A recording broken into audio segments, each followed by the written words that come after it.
welcome. We are on Alaroots once again au festival, at the Festival of the Arab Music of Montreal, and with the great singer Rasha Sheikh Eldin.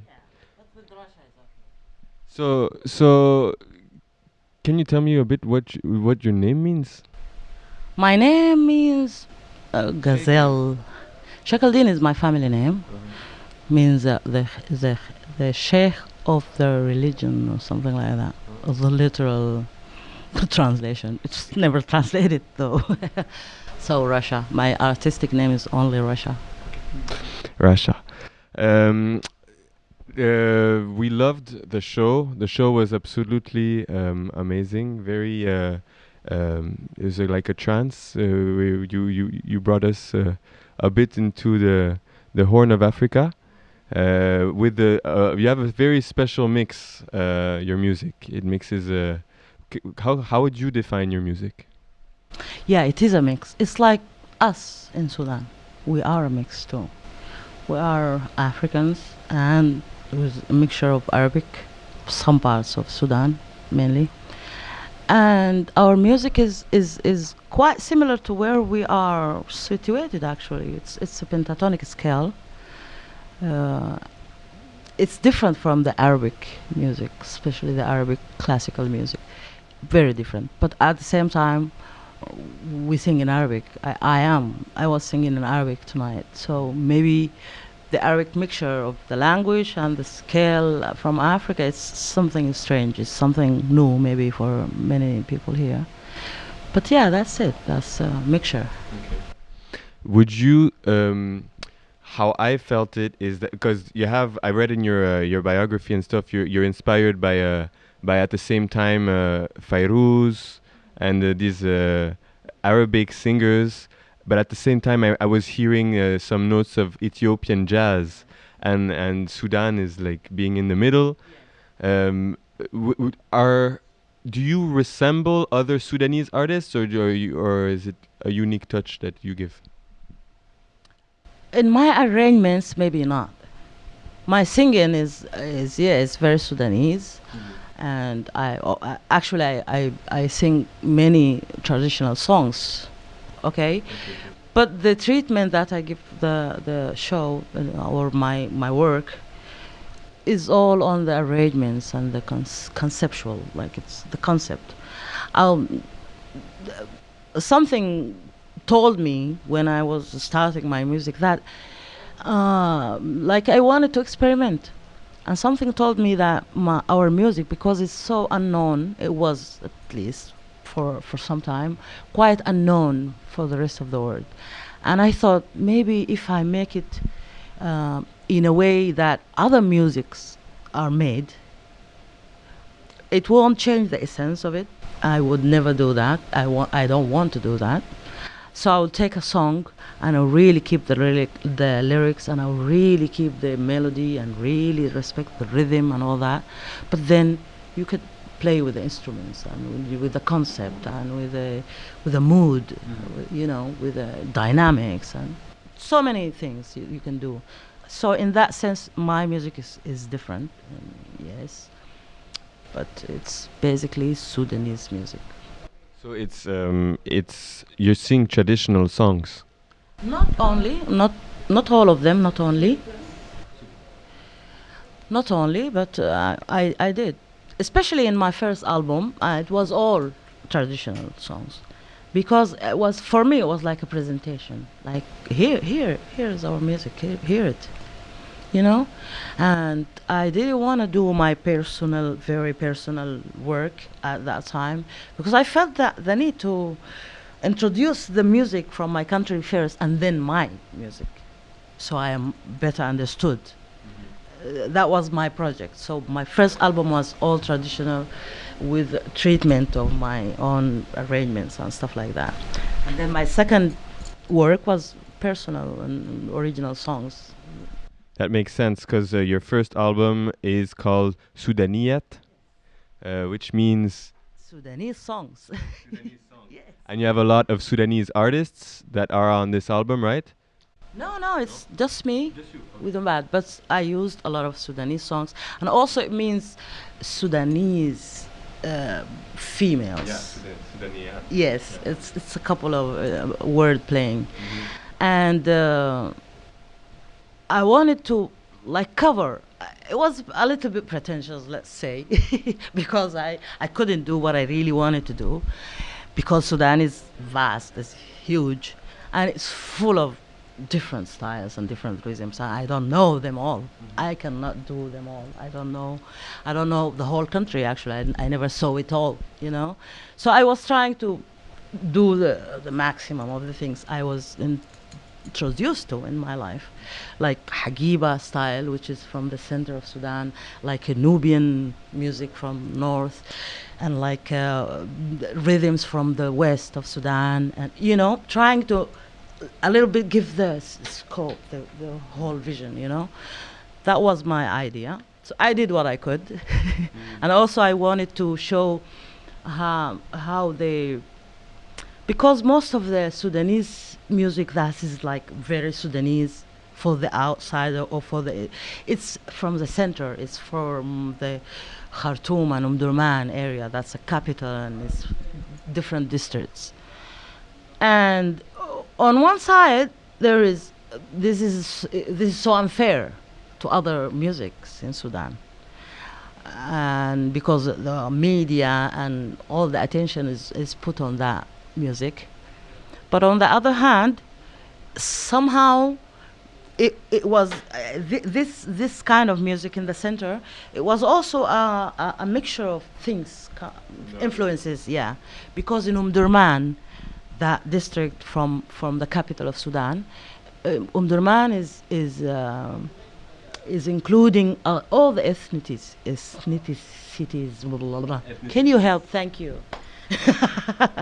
From Sudan, you know, and all the rhythms and all the different peoples and all the different colors, they live together there. It's a completely new fact to me, and probably to the people listening to the radio show, that there are different styles of music, you know, in Sudan. So is it remarkable by the rhythmics? Yeah, basically, but not only the rhythmics, also the melodies, the scales, the interpretation, and the languages too. Sudan, there's a lot of dialects and local languages. Sudan is huge, you know what I mean? Now it's not that big because we separated. The south is a new country, but it's a huge country. Like it's 4 times France, or you can imagine, you know. So yes, it is full of a lot of so many. I wanted to ask you, since you're talking about scales and different sorts of music, you were from your family, you learned because it's a tradition to sing at weddings for women, yeah? And so is that how you learned to sing? How did you learn to sing? Because you have a very beautiful voice and great technique. So how did you learn? I don't know about the technique. Because I'm so. I think I'm an interpreter more than a singer. Okay. You know, sometimes I think about myself this way. It's not about the technique actually. My technique is not that good. It's more about the way I feel. Yeah, for me personally, that's the way. I'm not saying this is a way to go. It's just the way I do. And what I mean, the wedding singing part, yes, it is true. But in my family, my father's part of the family especially, there is a very old tradition, like from generation to generation, that the women in this family has really beautiful voices, and they know by heart most of the songs from the Omdurman thing and the Hagiba style. They know all the songs. So it doesn't have to be a wedding. Any gathering, any family gathering will end up with singing. So I grew up in that. I heard a lot of women singing. And well, I guess God gave me this gift too. So I'm in love with music more than the singing. Because when I started, I wasn't even sure if I'm if it's a singer thing or not. I was more focused on how to present this, how to make this sound like the things I'm hearing and I'm loving from other places. That was a thing for me. So in my work, I'm all about what do you do with a song, not how you sing it only. What do you do with it? What do you accompany it with, and which way, and which speed, and yeah, all these details. So I take care of that more than anything. Yeah, we really felt that in the arrangements. Big up to your producer, this saxophonist, flutist, incredible musician, and I really felt this a very beautiful musical work of nuance, bringing down, coming back up, and emotion, and from the introduction, I really feel what you're saying. Okay, it's very interesting. I would just before we continue, this Hagiba, uh, Unduman, Undurman. What's this? Okay, I'll explain. Omdurman is a district of Khartoum, which is the capital of Sudan. And Omdurman is a place where a lot of people immigrated from many different areas from Sudan and came there. And also Omdurman used to be the capital of Sudan in times of Al-Mahdi. It's before getting rid of English colonization. Yeah, who he was the guy who fought the Mr. Gordon, and blah blah blah. That's old history. Who cares now? No, I'm just kidding. And Hagiba is a musical style in Sudan. And the word Hagiba means like the suitcase, the bag, or something like that. And basically, it's a type of poetry very, very, very influenced by classical Arabic poetry. People in Sudan love poetry, and we have great poets in Sudan, like really good poets, you know. But the Sudanese poetry is so particular because it's Arabic. It's so fasih. I don't know how to say. Not fusha, fasih, which means expressive and full of yes. That's why fusha, yeah, something like that or whatever. Who? So that's not the issue. The thing is, Sudanese people are so poetic and they love poetry and they live poetry and but this style is really similar to the classical poetry from the Arab world. And it's so descriptive, basically, like the themes they're singing about is love songs and the woman and the physical beauty of the woman, blah, blah, blah, all these kind of things. But it was like the beginning for the, let's say, modern music in Khartoum, or contemporary at least, because contemporary, it's not modern, it's contemporary. Similar to the Arab world. They too, like, I guess it was kind of like poetry before.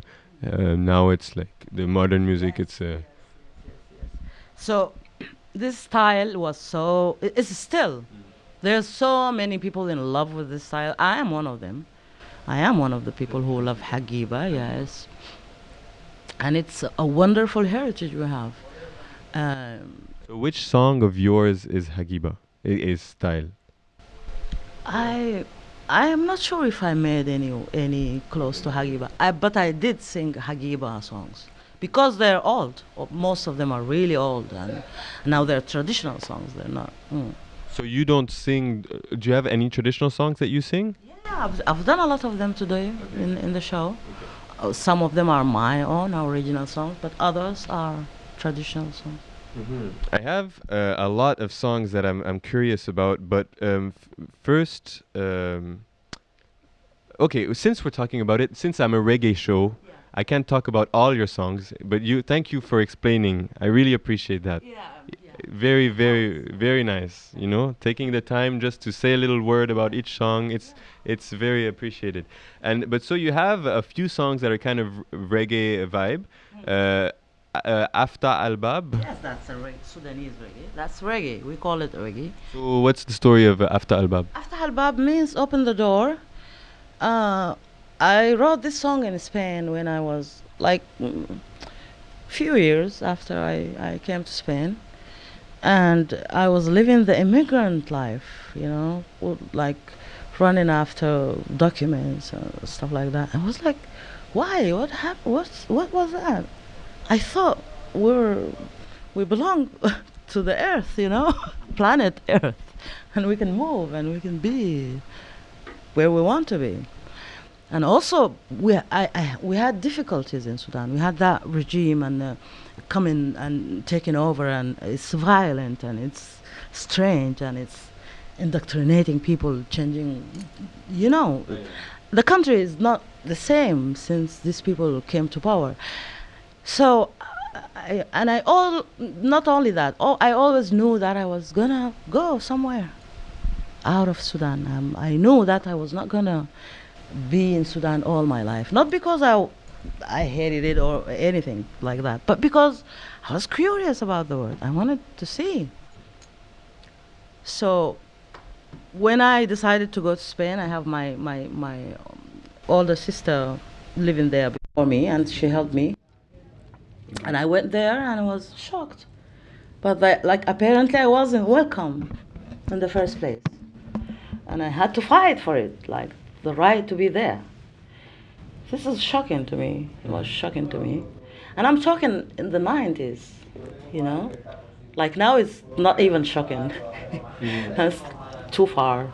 It went too far, So this song is talking about that, like why some people have the right to go anywhere and why others they don't. And who decided that this word, like, is countries and this country is mine and you come, what is this? Like, so unnatural to me. So it's about a visa and it's about borders. Yeah, it's not even about immigrants. It's not even about immigration because in the 90s when I went to Spain, Spain was receiving a lot of immigrants at that time. And so many artists were talking about immigration and were talking about racism and were talking about, these kind of things. And I was wondering about that simple idea of what's the natural part of being somewhere. I don't want to talk about immigration for now. I don't want to talk about racism. I just want to talk about this very basic idea of why doors and who are you to close it in my face and what is this? Like if you take people back to that point, maybe they can see how far they went with the stupidity, Mm-hmm. So, my friend, when we talked a few moments after the show, he told me he was happy to see and he appreciated your engagement, your political and whatever social political engagement. And he said she's a kind of an ambassador. Oh. So as an ambassador, I guess, Yeah, I'm not, though. For the Sudanese youth and stuff, your new song, Lword. Yeah. That's released this year, right? Last year. 2016. 2016. This song is in a reaction to the civil disobedience movement that went in Khartoum and in the whole of Sudan. Yes.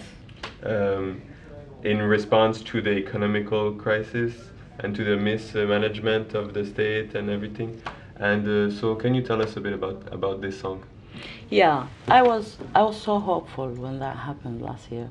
I'm still hopeful. I'm not gonna lose hope that things will change for the better. But that last year when this happened, it was so emotional to me personally because all the people were engaged for real, and it could really change something. Yeah. Mm-hmm.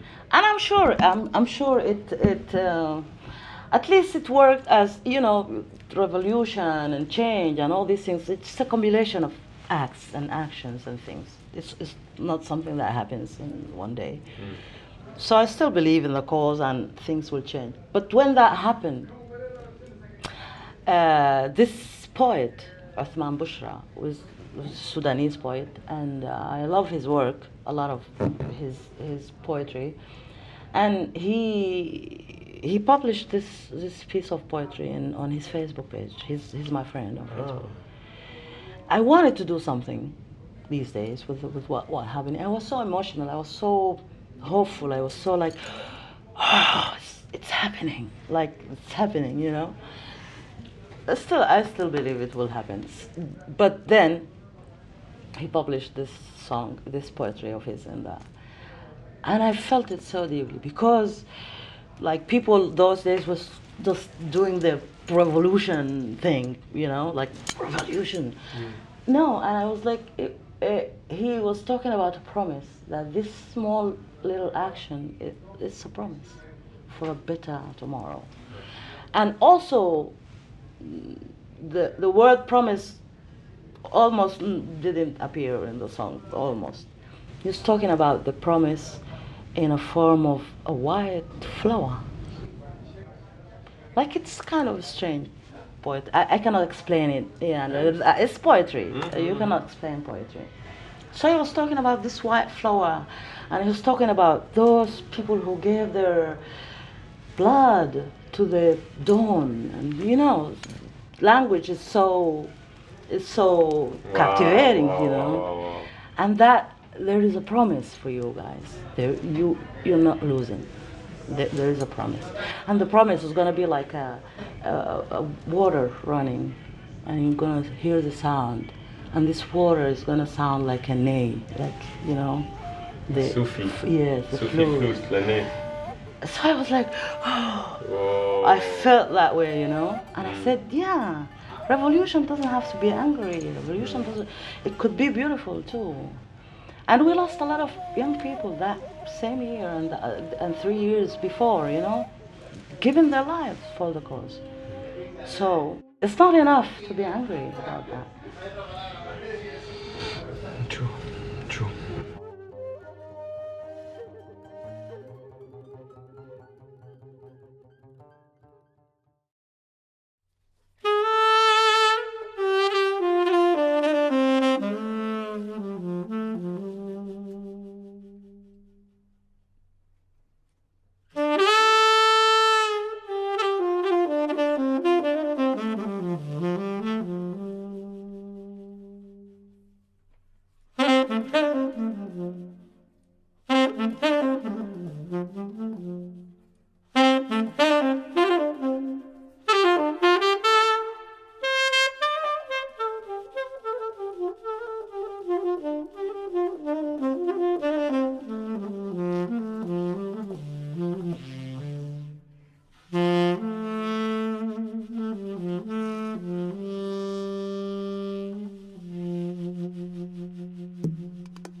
رحابه الخضراء وللشهداء للشهداء للشهداء حسن الخاتمة حرية حرية حرية حرية قصوى هي وناي من معافاة الغناء الثر وناي من معافاة الغناء الثر يرقص من تفتقه الخرير وعلى الجداول من عذوبته ارتمى يرقص من تفتقه الخرير وعلى الجداول من عذوبته ارتمى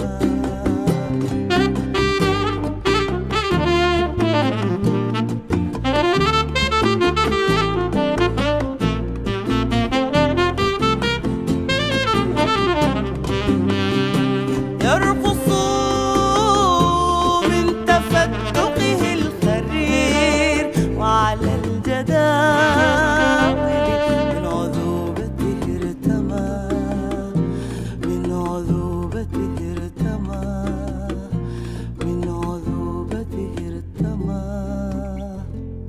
غدا أوان الوعد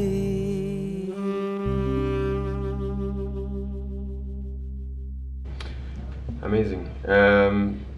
So, what do you think is the next step for Sudan? I really don't know. I really don't know because I would never have thought that they would stay for like almost 30 years. Yeah. It's 28 years, you know. And they went beyond all our worst fears and imagination and, you know, they went beyond. So I don't know where they got some. I have a more easier question. What are the plans for your future as an artist? Do you have any what's the plans for the future? I stopped making plans. Fair enough. Yeah, I just wanna make music and let it guide me, take me wherever. Do you have a new album, something in sight? Or? Yeah, I'm working on it, but I've been working on it for a long time. Because I don't have a label, recording label right now. I'm alone in this World. Yes, no, not in this world, in this thing, in this project. Okay. I'm not alone in the world. So, you know, I'm trying. Mm-hmm. I think I want to do it myself and then Release it with someone. yes, that would be a better option. But yeah, no planning, just making. A last question. Yes. Because we're in the festival of the Arab music, and we went to some Sufi. We heard the ney and stuff, and I read in the descriptive of your first album, it's saying that there's some Sufi meditations style. Anyways, Yeah. Can you tell us a bit about this? Because I think people Yeah. have no idea what Sufism is. So. Maybe you don't have to explain what Sufism is, but I cannot. in your music. Yeah. I have my first album. I have a song that is a Sufi song, and there is a huge Sufi tradition in Sudan, just as most of the Muslim countries. But our Sufi music is really different from others because most of the Sufi music you would hear, it's Oriental sound, you know, like Arabic, like maybe Persian and maybe Indian and all this Oriental thing, no? But we are in our zone of the pentatonic scale and in our thing, you know, we're still Sufi. And also there's something special about, so it brings memory to me, the Sufi style, and it reminds me of home and in the afternoon in Sudan, and the radio, and my father and some family members who are Sufis, and also it's beautiful. It's beautiful musically, and it's poetic, and I love poetry, as you can tell. So it fitted, and also because I wanted to show what music is in Sudan, and Sufi music is a great part of it. But in Sudan, till I think '97 was my first album. Women, they didn't used to sing this kind of music. It was always a men thing in Sudan, the Sufi singing. And it's always vocals and drums and no instruments, which I love. And people would just really respect. It's not considered music, a musical style. It's considered a thing by its own, like ceremonial, more serious stuff. It has a function. That's what I mean. So I said, no, I'm gonna include it in the album because it is music, and because I love it, and because it is Sudanese, and because it's part of the culture, and I don't care if I'm a woman singing this one, and I did. That's it. I don't know about meditational. It's not that meditational, but yeah, it's Sufi. Anyways, I found it meditational, your concert. Oh. Looking at the Oh, whole yeah, thing, thank you. It made me transcend, feel deeper things. And I guess the last of the last questions. Because you just let me, like you've been. I'm so sorry, man. It's because just kidding. your last album is called Let Me Be. Yes. And why? What is this? What does it mean? It means being a woman, Sudanese, African, in a country that's led by a dictatorship of violence,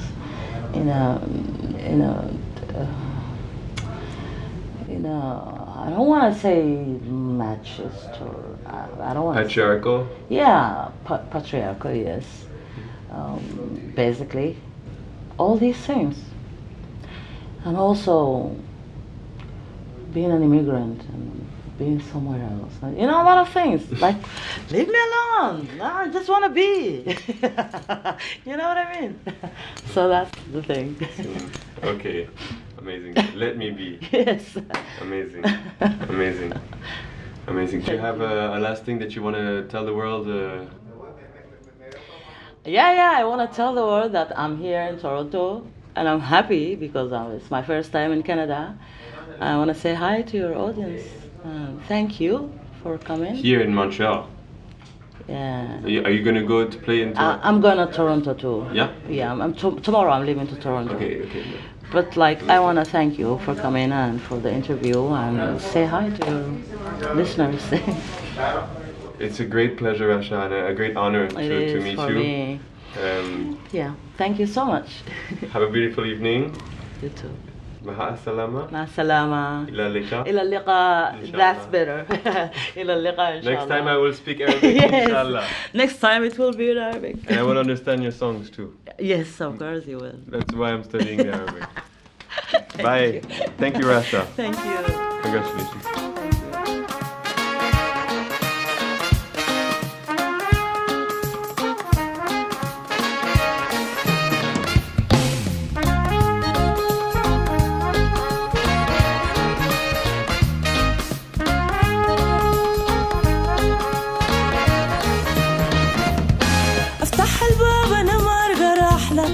أرض الله واسعة كبيرة شايلة دايرتك فيلا علي أبوابك وتطفي نور عينيك قالوا السفر يفتح عيونك ويعلمك أسرار فنونك بس انت ما دايرني أعرف وين أسرار أنيني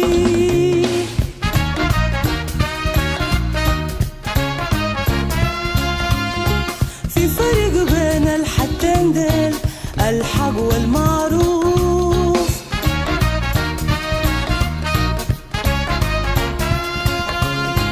كله ظل وحق يسافر اتعلم وشوف.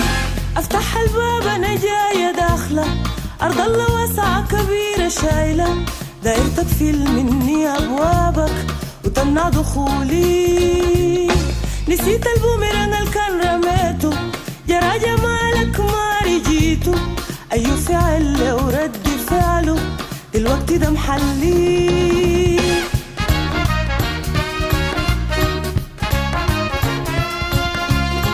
في فرق بين الحاجتين ديل، الحق والمعروف.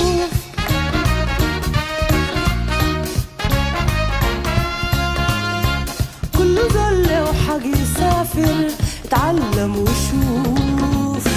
الأول يمنعني المروق، التاني الدخول.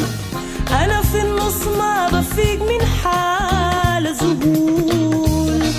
كل واحد يلعب بيا وما مسؤول، لكن قفل أبواب العالم هو الكلام الما معقول.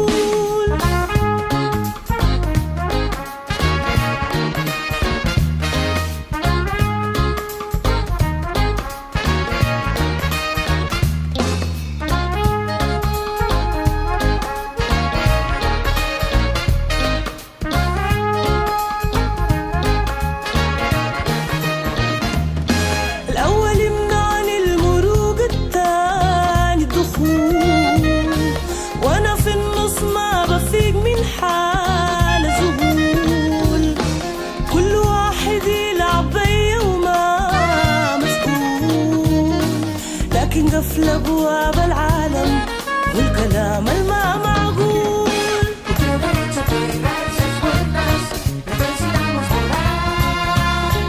في فرق بين الحاجتين ديل، الحق والمعروف.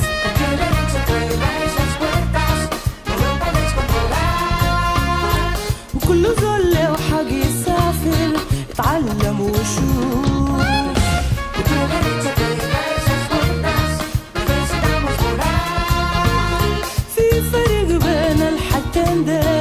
الحق والمعروف.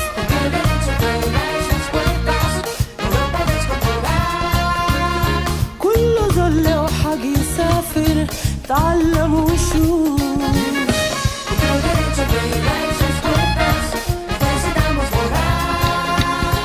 في فرق بين الحاجتين ديل، الحق والمعروف.